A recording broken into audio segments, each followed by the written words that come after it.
તો જૂનાગઢના મેંદરડા તાલુકામાં ભારે વરસાદે તારાજી સર્જી છે। અહીં 13 ઇંચથી વધુ વરસાદ ખાબકતા ગ્રામ્ય પંથકમાં તારાજી સર્જાઈ। વેકરો નદીના ધસમસતા પાણીથી બેઠો પુલ ધોવાયો હતો।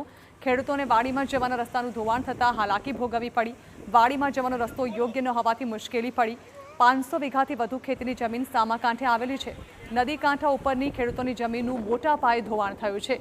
અગાઉ 4 લાખના ખર્ચે નાનો પુલ બનાવવામાં આવ્યો હતો, જો કે તેમાં 1 વર્ષમાં જ સળિયા દેખાવા લાગ્યા અને તે જર્જરિત બની ગયો।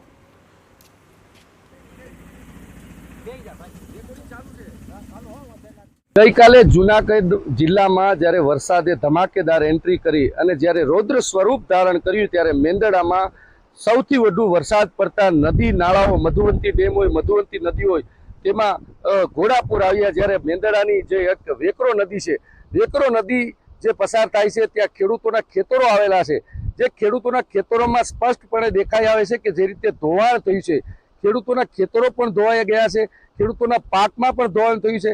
આપને જે દ્રશ્ય બતાવું છું તે મેંદરડાની વેકરો નદી છે તેના છે। જે ઓવાળ છે જે ક્યાં સુધી પહોંચ્યો છે, નદીનો પ્રવાહ ક્યાં સુધી હતો, ત્યાં દ્રશ્યમાં જોવા મળી રહ્યું છે।